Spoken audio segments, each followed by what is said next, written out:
ክርስቶስ እንሳሙታን አብ ኃይለ ስልጣን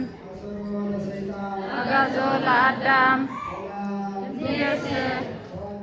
ሰላም ሰላም አብ ኃይለ ስልጣን አጋዞ ለአዳም ኢየስ ሰላም አብ ኃይለ ስልጣን አጋዞ ለአዳም ኢየስ ሰላም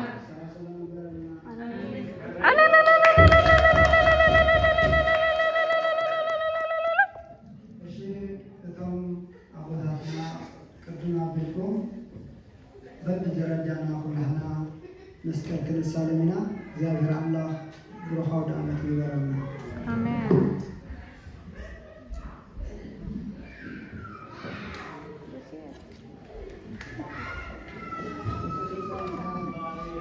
አሰሩ ለሰይጣን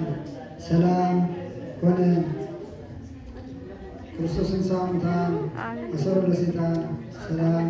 ሆነ ቅርብ ክንተሓጋገዝ ነገር ክርስቶስን ሳሙታን አሰሩ ለሰይጣን ሰላም ሆነ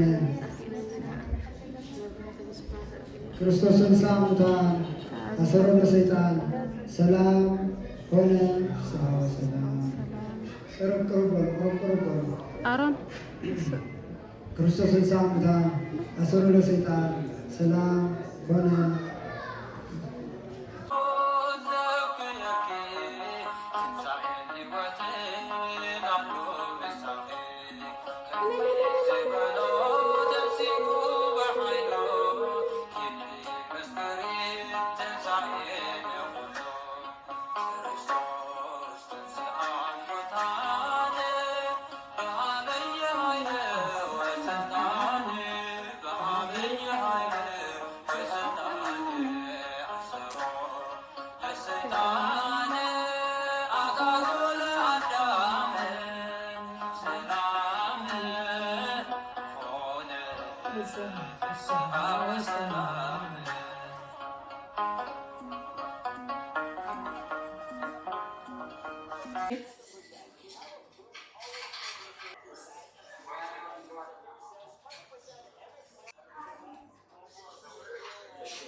ሰላም ኣብ ኩሉ ኩርናዓት ዓለም ኮይንክን መደባተይ ትከታተላ ከመይ ኣለኹም ከመይ ኣለኸን ሰላም ክትህልዋ እንዳተተምነኹ ማለት እዩ ለመዓልቲ ከዓ ምፅእ ኢለ ኣለኹ ብምኽንያት ናይ በዓል ፋሲካ ማለት እዩ ብሓንሳብ ክንፀንሕ ኢና ማለት እዩ ብሓንሳብ ኮይና ቡና ክንሰቲ ኢና ከመይ ተውዕልዎ ኣለኹም እንቋዕ ኣብፅሓና እግዚአብሔር ናቱ ቅዱስ ፈቃዱ ኮይኑ በሰላም በጥዕና ናብዛ ቅዱስ ዕለተ ትንሳኤ ናይ ጎይታናን መድኃኒናን ኢየሱስ ክርስቶስ ብኡ ኮይኑ ንዓና ድሕና ዝረኸብናሉ ዓቢ ውዕለት ዝወዓለልና እግዚአብሔር ቅዱስን ክቡርን ዝኾነ ዕለት ኢና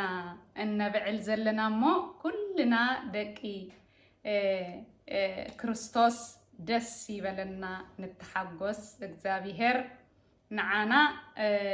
ንኩልና ንሙስሊም አይበለ ንክርስቲያን አይበለ ንገለ ይበለ ንደቂ ሰባት ክብል መስዋዕቲ ዝኸፈለ ክቡር ህይወቱ ዝወፈየልና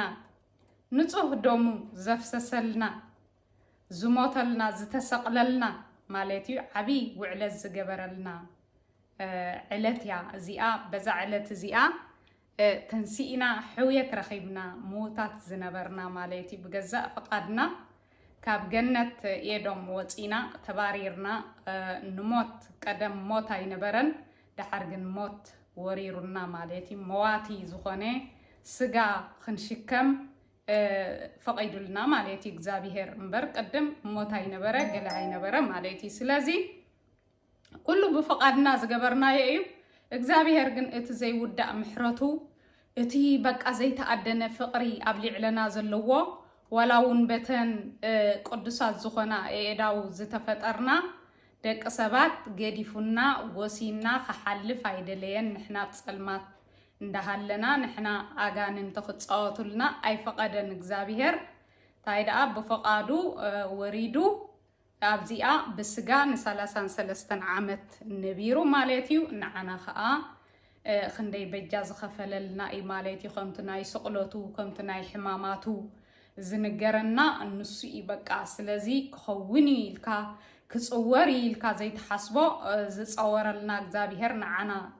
ንፍቅርና ኢሉ ዝጾሮ ጾረተ ሕማማተ መስቀል እሞ ንሕና ደቂ ሰባት ከ ኣብዚ ዕለት እዚ ተመስገን ኢልና ክንሕጎስ በቃ ብፍቅሪ ከነሕልፎ ደስ ክብለና ከመይ ዘይኽእል ማለት እዩ ከመይ ዘይኸውን እሞ ዝዕለት እዚ በቃ ብዕልልታ ብመዝሙር ብደስታ ክንሕልፎ እዩ ዝግባአና እሞ ስለዚ እግዚአብሔር ይመስገን እግዚአብሔር ይመስገን እግዚአብሔር ይመስገን እግዚአብሔር ይመስገን ነዚ ዘብጻሓና ናብዚ ዘብቃዓና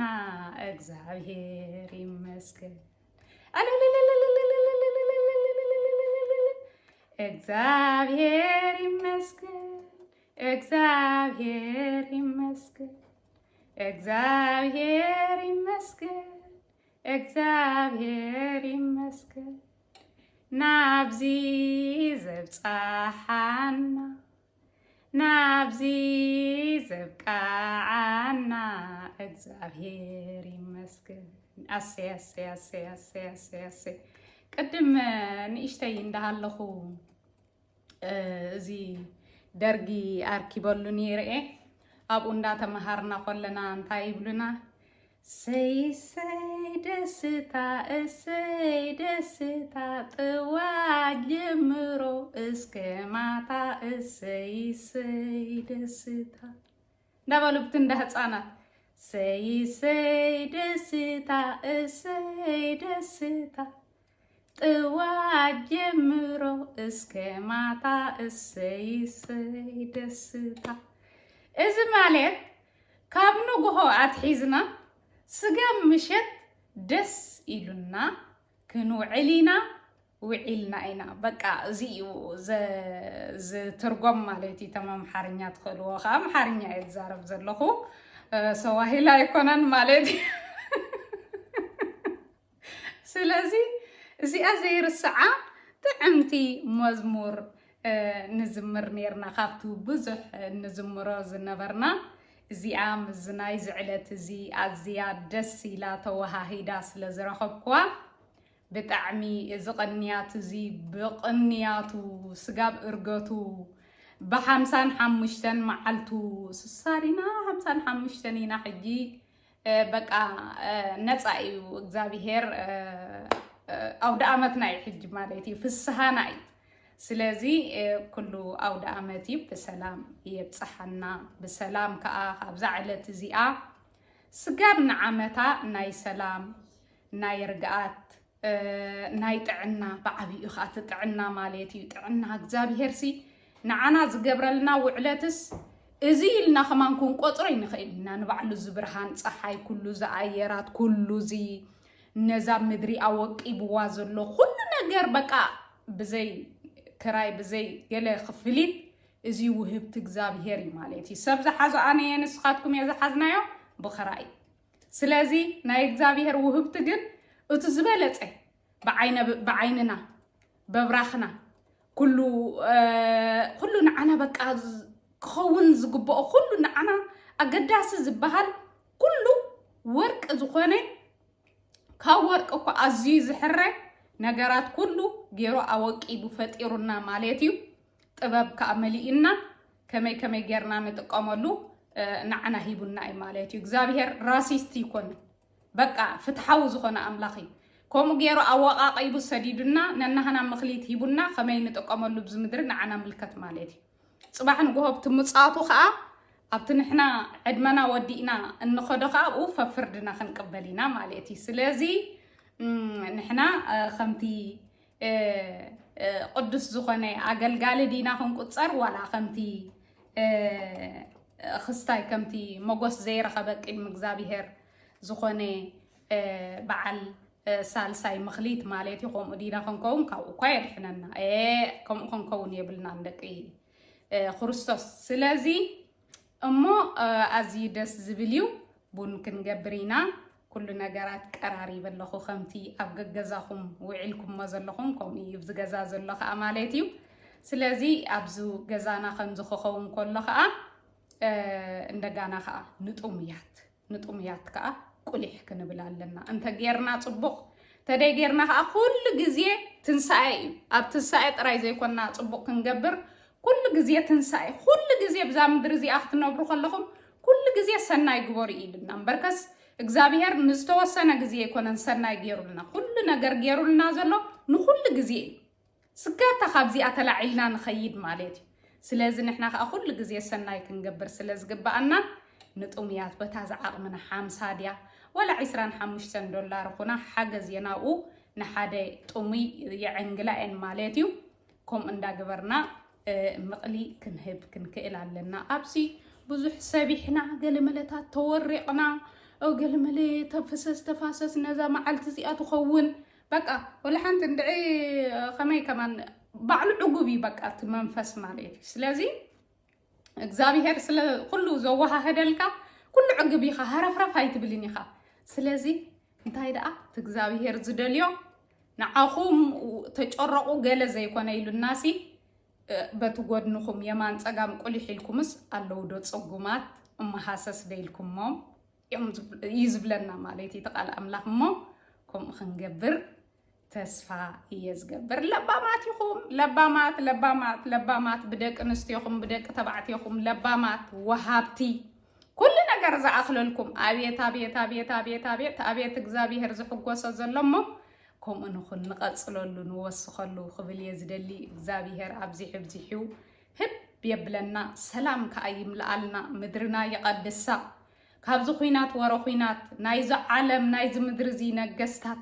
ሃዊኾምና ሃዊፆምና በቃ ዕምበባና ዘይደልዩ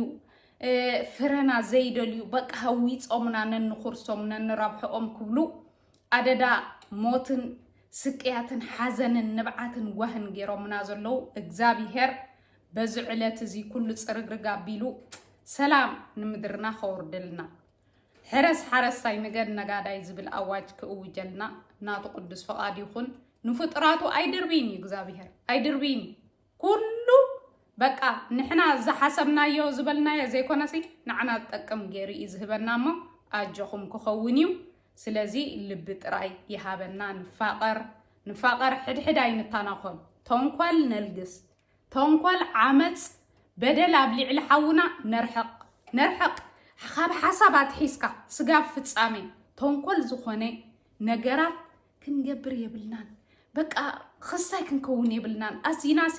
ንጹሃት ክንከውን ክንክእል ኣለና እንዳበልኩ እሞ ናይ ኣቦና ብፁዕ ቅዱስ ኣቡነ መንቀሬስ ዓመት ኣብ በዓል ቅዱስ ዮሃንስ ይኹን ኣብ በዓል ልደት ይኹን ኣብ በዓል ትንሳኤ ይኹን ገለ ነገር ሓዘን ክርከብ ይኹን ከምዚ ኣይሎም ከይተፈለዩና ብፁዕ ዝኾኑ ኣቦ ዓመት ከምዚ እንዳገበሩ መልእኽትን ህዝቦም ናይ ምጽንናዕ ናይ እንቋ ሓጎሰኩም ናይ እጆኹም ዝብል ቃል ከየሕለፉ ስቕ ኢሎም ኣይፈልጡን እዮም እሞ ልቦና ጌርና ብምስትውዓል ከነስተውዕለሉ ትመልእኽቶም እንታይ እዮም ዝብሉ ዘለዉ ዞም ኣቦና ዝጠቕመና ድዩ ነዚ ዝነብዕ ህዝቢ ዝድብስ ድዩ ነዚ ዝጠፍእ ዘሎ ህዝቢ ኣቦነቶም ዘርኢ ድዩ ነዚ ዝሕጎስ ዘሎ ህዝቢ ምስ ሓጎሱ ብሓጎስ ጥራይ በቃ ተጸሊሉ ከይጠፍእ ምኽሪ ድዮም ዝልግሱልና ዘለዉ ኣቦና እንታይ እዮም ዝብሉና ዘለዉ ብምስተውዓል እስከ ንሕና ዕድለኛታት ኢና ግን ከይነስተውዕል እሞ ከይንርባሕ ገለገሌናስ أمرنا استدفنلو سلازي أمرنا يخفتلنا مدهاني عالم كلنا تي إن إحنا نتاي حايل لنا سلازي خاب عين تسلقي ወፂና እንታይ ከወሲዶምልና እንታይ ገይሮምና ወሪድዎም ኣቦና ወሪድዎም ከምዚ ኸማና ስዱድ ብንግህኡ ንህዝቦም ክብሉ ስለዝበኸዩ ኣይተዓምፅ ስለዝበሉ ንሶም ተሰዲዶም መሳድቶም ደቆም ምስኦም ተሰዲዶም መሓዙቶም ከዓ ኣይተዓምፁ ንዝበሉ ተኣሲሮም ገሊኦም መይቶም ገሊኦም ከዓ ከምቲ ኩልና ንፈልጦ ማለት እዩ ስለዚ ደናጉላ ናይቲ ስርዓት ዘባረረና እንተ ተደርበዮምስ እቲ ደናጉላ ናይቲ ስርዓት ከዓ ንሕና ከዓ ኣለልዒልና ብኡ ጌርና ንዘምጦም ነዘመቦና ካብ ከምዚ ኢደይ ንፅህቲ እያ ክንብል ክንክእል ኣለና ከም ጲላጦስ ስለዚ ኣብ ልዕሊ ዘመቦና እዚኦም ንሕና ክንከስብ ክንምረቕ ክንረብሕ ስደትና ክሓፅር ተኾይኑ ናይዞም ኣቦታትና እዚኣቶም መልእኽትን ተግሳፅን ናይ ምፅንናዕን እስከ ካብኣቶም ንምሃር ስለዚ ንኽንሰምዕ ሰሚዕና ንኽነስተውዕል ኣስተውዒልና ከዓ ተግባር ንኽንገብሮ እግዚኣብሔር ባዕሉ ይሓግዘና ንሕና ክእለት ዝበሃል የብልናን እሞ ኣነ ቡነይ እንዳቆለኹ ንስኻትኩም ከዓ ናይ ኣቦና እንዳሰማዕኩም እሞ ነዛ ቻነለይ ከዓ ዋይ ስጋብ ትንሳኤ 2000 ኣብፅሕዋ ኢለኩም ነይረስ ኣንታ ኣብ ገለገለ ዩቱበራት ከይድኩም ኣብኡ ካምፔን ጌርኩም ነዛ ማማና ወይ ከዓ ነዛ ሓፍትና እስከ በቃ ነዕብያ ኢልኩም ዘይተዕብይነታ ተኾይንኩም ንዓኻትኩም እንታይ ይሰኣነኩም ዲ ስለዚ ሎሚ እውን ብፍቕሪ በዚ ናይ ትንሳኤ ከተብፅሕዋ ትኽእሉ ኢኹም ተደሊኹም እንታይ ዝሕዘኩም ኣድልዩ ኮይኑ ስለዚ 2000 ከተብፅሕዋ ሕጂ እውን ኣይቅይራኒ 2000 ኣብፅሕዋ ሕጂ ተዘየብፅሕኩማ ስጋብ ዳግማይ ትንሳኤ ከምኡ እንትኾነ ከዓ ስጋብ ዝበዓል 50 ዝውዳእ ድሓን ኣለኩም 55 መዓልቲ ስለዚ ከተብፅሕዋ 2000 እዋ ብትሕትና ብፍቕሪ እየ ዝላበወኩም ነዚ ዝሰርሖ ኮመንት እንዳገበርኩም ላይክ ሸር እንዳገበርኩም ከተዕቢኒ ንኩልኩም እየ ብሽም ተባዕታዊ ቃላት እንተተዛረብኩ እንደቂ ንስትዮኹም እንደቂ ተባዕትዮኹም ዋእታ ኣነ እኮ ፍትሓዊት እየ ብሓቂ ደቂ ንስትዮ ደቂ ተባዕትዮ ከይበልኩ ዋ መቸም ዘን ደቂ ንስትዮ ጉሲ እንዲኹም ተብሉና ዞም ደቂ ተባዕትዮ ኣነ ግን ነዛ መሰለይስ ባዕለይ ደኣ ንመሰለይስ ባዕለይ ደኣ ስለዚ ኩልኽን ደቂ ንስትዮ ኣሕዋተይ ከዓ ንመሰለይስ ባዕለይ ደኣ በላ መሰለይ እንዳበልክን ግን ኣብ ልዕሊቱ ተባዕታዊ ፆታ ኣብ ልዕሊኡ ክትሰብላ ዘይኮንክን ከምታ እግዚኣብሔር ዝኣዘዘና ንስኺ ኣኽብርዮ ንስኻ ከዓ ኣፍቅራ እዩ ዝበለ ቃል እግዚኣብሔር ስለዚ ኣዳምን ሂዋንን እኮ ሓጋዚትካ ክትኮነካ ኢሉ እዩ ካብ መሰንገልኡ ካብ ፀጋማይ መሰንገልኡ ወሲዱ ገይሩሉ ዝበሃል ስለዚስ ተፋቂርካ እዩ ተኸባቢርካ እዩ ተሓላሊኻ እዩ ስለዚ ዓለም ከምኣ ስለ ዝኾነት እግዚኣብሔር እውን ከምኣ ስለ ዝኾነት ኣብ መልእኽቲ ዝነግረና እግዚኣብሔር ዝበለና ከዓ ንሕና ክንገብር ቅሩባት ኢና ስለዚ ፀጉእ የብዛሓልና ፍትው እየ ዘብለኩም ንብምልእኩም ደጊመ ርሑስ ኣውደ ኣመት እሞ ላይ ካብ ዝሕላ ኢኹም ነዛ ቪድዮ ደጊመ ናብዛ ናይ ኣቦና ኣነ ከዓ ኣቦናይ ክቆሊ እየ እሞ ኦኬ ናብኣ ክንሓልፍ እስከዚኣተን ዘን ንእሽቱ ወይ ደርፋ ይዝምራ ኣለዋ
والد ومنفس قدوس أحد أملاك ክርስቶስ ተንሥአ እሙታን بحق تسيئو بولو نتم هزبي لأن حدناتهم كانت كل حراي نتم مؤمنان قد كريستوس تنسى أموتان بولومو بحق تنسيئ بولو معراباويان كريستوس أنستي بلومو بغريح أليسوس أنستي بحق تنسيئ بلو ذكاء شرعنا عالم كنات كالاي يتكاملوا نيروم شرعنا عالم كنات كالاي يتكاملوا نيروم أجي كمتي فرطم لبما تسمعوا زحلف مئتي اتي كومينست زبهال زحري طبعا كنت عامت زموته بس ما لقيت حين ساعة ميتين عصر شواتن حين ساعة ميتين عصر شمونتن تنسايا مسكونة اتي كاهن نايراشا عبتو اي حد بايز بولو يبقى شاكاها عمتكا حليفوكان تام تاكالو لسوكا حمت دقيقة فقد ليبلو حتى دقيقة انتاك يقبلوا حرانو وصيلو بجرح دقي راشان يا قنطة إتا كريستوس سنسات من كريستوس أنرسلوهم أليسوس أنرسلو قدفوهم كيف زلاليان أخذ الكريو أصوي كريستوس سنسايا السلسي إننا مسألتنا ناي كريستنا ክርስቶስ እንተዘይትን ነይሩ ክርስትና ዝበሃሎም አንበይ ምነበረ ከንሁ ዝደልየኩም ካብ ስራተ ዮሐንስ 10 ተሓርካ ሐዋርያ ጳውሎስ ተሓፎን ኣብ ሰብ ቆሮንቶስ ቀዳማይ ቆሮንቶስ 15 ምዕራፍ بتقدميت معك ثمن مدر مسمسه ثم لك مزامرتنتهم أيهود سلال فرحهم معاكو سشبقون ورمو يسوس أبتات أكتبوا منازلوا مسيو أما خلهم دولوا سلام لأخذكم يقول بلو إذن سبالهم كأداون قدنا رأيهم ثم لك مزامرتهم نقويتا مسرائي ووت حقوتو شعي يصير كم بحدي سلام أخذكم يقن كم تي أبونا أجل أخلي أنا ونكم إلوخكم ألوخ بلوم زيلو أفبل اللهم من فسكبر تقبلهم حتياتهم إذا حدكم لهم يحدق لهم إذا حدكم لهم كأ يتحاذ لهم يبلهم اكيد زيما زبالتهم حدا خبتهم عسرتو كل السف قلنا يسوس كما تخلهم ساساتهم ما ينبالا قلت مركزوا حواسي اكيد سلطان رئيسان المستحن ذهبهم بعلوه اتكاهن اجزهار يفتحها بلك هلو يفتحي اتبات تترجعني يبلني هو قال بيت كريستيان انا فتحك كاتب الله لأن كيف سيكون كنا مشيو نخطف الطوين بس نحن قل እግዚአብሔር ይፍታሒ እግዚአብሔር ይፍታሓና ንብል ስልጣን ስለዘለው እንተ ደኣ ካህን ገዚተካ ኢሉ ግን ምንስ ኢሉ ፈትሐካ ይብልን ፍትሐ ዘወልዱ ከደግም ኣለዎ ንኣኻትኩም ንካህናት የብለኩም حجة تمرتين أوسي كون تمرتين تمتاي هوريا باولوس قدامي ملوكسنا بسب قرنطس عسد حمش تزبلو قدم نكالي ترايو أبوها ناين قلع إلو بعلو كابو نحمش سميت زاخلو ترايوم يبلنا دون حواريات زي قالوا صلو تمنتاي كمي عبتو بسرعة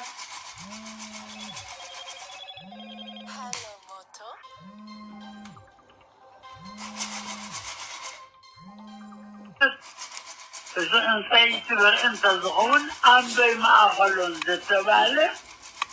بزح نقر يتاقرو بس تنسايناي كريستوس كادي زتجنقو سبات نيرو زتحبوسو كنبرو زتجنقو خانيرو يسو نقر بلتو عادرون تنيتو قبالي ناسو گنزب بل حالی کسنیو هجی اتو مقابر خنق لكم اتو مقابر نهره دیکو نصیری ایالوکو مقابر نگس بالا بیرسالی همدی نحنا نعطو امر يسايكونا امن لغي ذلو دحال نتوهم كعطو وخلو امن اللو كمزي ناي مطحن ناي كنا مطحن زمسلو ويخان ناي كرمان كن منوئيو هاركا سابلو معطوه ناي العذاب منكمينيو حجتنا نسلي انا قن نتأمسي كالعاف مقابر من كالي النعي بلا سنقول انتخذ إجرامكم أتما قابل تقفي سوريانو كأسواد ناي خالا الأذر ما خبر كل خمي الأذر جنتي تمن المسألة قالوا بيتا الأذر نعاق وصاحب للو نتي ما قالوا الكأر ثم سبت نبر خفت للو لا بيتا ناقل اسمه قبر تبني اسمه لا عليوه لكن لا بيتا مقابر مجنس جن فتح يلم دال انت خلصي نمو بمسارته انت يوم لمن تمسن ويتانا سبعيدي قبل قدام يلحراي وخيبس نسمى قابل نحلولنا قبورينو هذاي قالوا غيد بعض خاصكم قبور حاتيهم وحاتيمهم وخايم اتما قناز خاص مقابل خاص ليل ما قناز تسحنا طيبة له تنسي سرخيبو التنزيل وتنسى جابير كما زنكاه ابن واميو لكن شو عندنا بقى جابير تنسي دور دلو ولا إذا سميت ما سمعوا كانت تنكاه وتنسى من جابير كما زنكاه النوام يسوع كريستوس والذهب بملكوته ولد مريم بتسبيته تبعيلي وعلي تستمر تنسونا قريتا اكذابير تنسيون تبلا حطوه انتي ملكوتنا تسقات تنسيله ملكوت مني اكذابير يو اكذابير كنبر كلنا حمسة نمن ثلاث صحابة ملكوت خالي بن آب ولد منفذ قدوس اتي ابنك بابنك خيّد الله وانبري بماثماتيكا يكون نضحية ماثماتيكا جيولوجينا بينهم ينضخدوا اركيولوجين جيولوجين بحنسا خينونكا كم هيمانوت يفليهم أركيولوجي جيولوجي هم شو يفلالي تعالين موت مقابر كده اللغة تعرف تستسوى أسرع يدلي الزان هيمانوت كن قومي يكون بركاتي بإمناتنا الخير المباري بالمرأة يكون كم لبلد هواريا حلو حذيرهم اجي مستمتع كيدهم بلو لحن احنا ديك احنا قلنا ثم هرومة يوم وسيدومو احنا خان قد بالكمل كم ليش بويهم قبرنا انت ماذا جباهم كم نالكم يو لقد من انتغنى بس كل حسد لتحكي أول بايك عليه كما كقول كوين باي ملو ما حد كوي وعلني ثم هواريات هاي ترغبون تحيي الموتو سلو ما يكون تمثلنا لومي لومي سلا ناي كريستوس مثل ساعة راحيو بعلو تنسيو تنساي وتنساي اسمزور وتنساي ذلك كما ذلك بعلو اتي زوال عادقن እግዚአብሔር ሰዓት ሲወል እስመለኮት ኮዘተሶ ዘልነት ስጋ እስመለኮት ከእግዚአብሔር ነው እጅት ትንሣኤን አብይ በዓል ክርስትና ሃይማኖት መሰረትና ትንሣኤው ወነአምን በአሐቲ ጥምቀት ወትንሣኤ ሙታን አንበል እጅት ትንሣኤ لب بالوغا أبدي كاخلاي كالوغا وصفكم بلالو نابتن ساين انتاي نبلع انتاي كنكدن نانبل وغروا بسكولو أبوزاتنا غروا كيشانو كولو انتقنا بنسخون غيركم بعينس هوام نتم زي بلو انتنا قال لبيت كريستيان أبوامو ببيت كريستيان كما صوم كل خاتم صبونات بتعلم بركة يمدقصروه فتنساي لبينكم ما يتستحقوه لكن لو الشيء تنساي هاي كريستوس نقول لنا نقول الشيء الذي يكون هيكون كقول جلوس أنه منبر اتحاوسوا نقول لنا بعدين نصد تقينوا نتم حكومات حواسكم كان أكافلوهم أبسط تولد كل جزاء 4 جزانا تفلنا نبرنا أتم كل التين بدن بوبون حواسهم نبوي كان ثم عبي عاركم نحوبي ثم نساء عاركم نبوي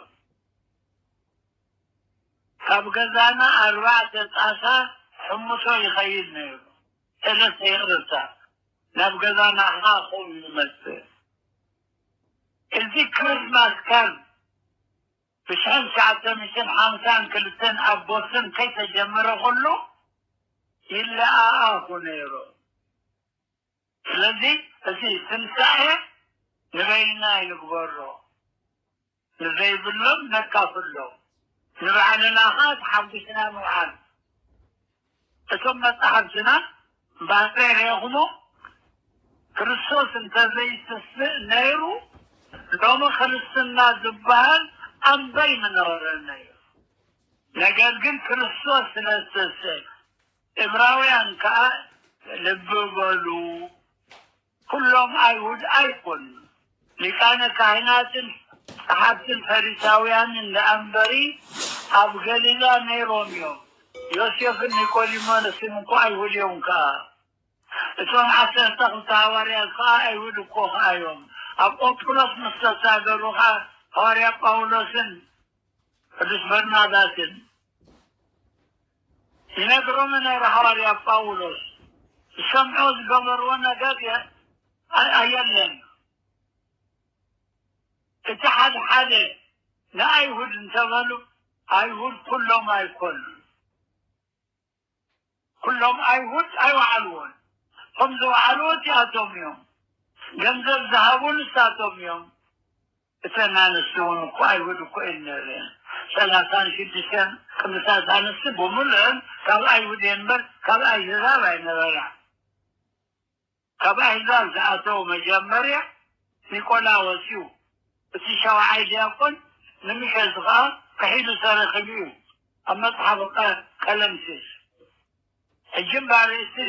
ትንሳኤ ንገብሮ ዘለና እቲ በዓል መዝሙር ብ10 መእቲ ልካ ከምዝበሃል ወተንሳ ወይትነሳ እኮ ይበለን ወተንሳ ከም ኩን ይዛረቦ ዘሎ ወተንሳ እግዚአብሔር ከመዘንቃዕ እሞ ወከመ ሃያሉ ህዳገ ወይን ንኣብነት ወይንን ጋባን እዚ ቀን የመንጠስን ተቆረጥኩሞ እንደገና ይዘ ኣቦታትና ክመርቁ ከለውካ ከም ጋባ የፀጥዕኩም ከም ጉላ የፈልሕኩም ይብል እዮም ጉላ ከም አዲስ አበባ ዝነበርኩ ዝፈልጥዎም የምድር ጉድ ይባል እንጉዳይ እቲ አንትሻይ የምድር ጉድ የምብልዎ እቲ ጋባ ግን ቀጋዩ እቲ ጋባ ግን ተቆጥቆጥኩሞ እንደገና እዩ ዝበፅሕ ቤተክርስቲያን ከዓ እቶም ዘሳደድዋ ዘሳድዋ ግን ኣበርትያም እንታይ ኢሉ ክርስቶስ ናይ ራሻ ናይቲ ኮሚኒስት ፓርቲ ጸሓፊ ነይሩ ትውልዱ ግን ዩክሬን ንሃይማኖት መሳድና እኮ ነቲ መስማር ክንሃርሞ ከለና ከም ዝጸንዕ ነጽንዐና ዘለና ይበለ ይበሃል በሉ ጽቡቕ በዓል ይበረልና ንኩልና አሜን አቦና ነቶም ጎረቤትና ነቶም ንፈልጦም ጽጉማትን ካነካፍሎምና እንታይ ለኮ ይቀደም ኣቶም ኣሕዋትና ነውሪ እምበር በስባህልን ንበይንኻ ምብላዕ እምበር ነውሪ እዩ በስባህልና እንኳን ካብ ማእድ ክበልዕ ከሎ ካብ ማእድ ንቀደም በሉ ዝነበሩ ወለድና እንኳን ካብ ማእድስ ካብ ዓውዲ እኳ ክተንክኡ ዘይክንደይ ዘይረኣና ኣይደ ግጥሚ ንገይብን ነይረና 83 እዩ ዝሓለፈ ኩለ ዘመን ኣብዚ እምበር ተዛረብኮ ተስፋ ኣለኒ በሪህልኩም ይኸውን በሪህልና ኣቦና ዘይበርህ እንተለካ ተመቂሽኩም ከብርህልኩምና እግዚኣብሔር ነዚ ዓመት ዝሓለወና ንዝመፅካ ይሓለወና ነታ ሃገርና ንዓለም ኩሉ ሰላም ይሃበና ነታ ሃገርና ጽቡቕ መምሕድዳር ጽቡቕ ባይቶ ከም ዝነብር ይግበረልና ኣምላኽ ንኩልኩም ፈትወኩም ሰላም እግዚአብሔር ምስኩልና ይኹን ጸጋ ጐይታና ኢየሱስ ክርስቶስ ፍቅሪ እግዚአብሔር ኣብ ሕብረት መንፈስ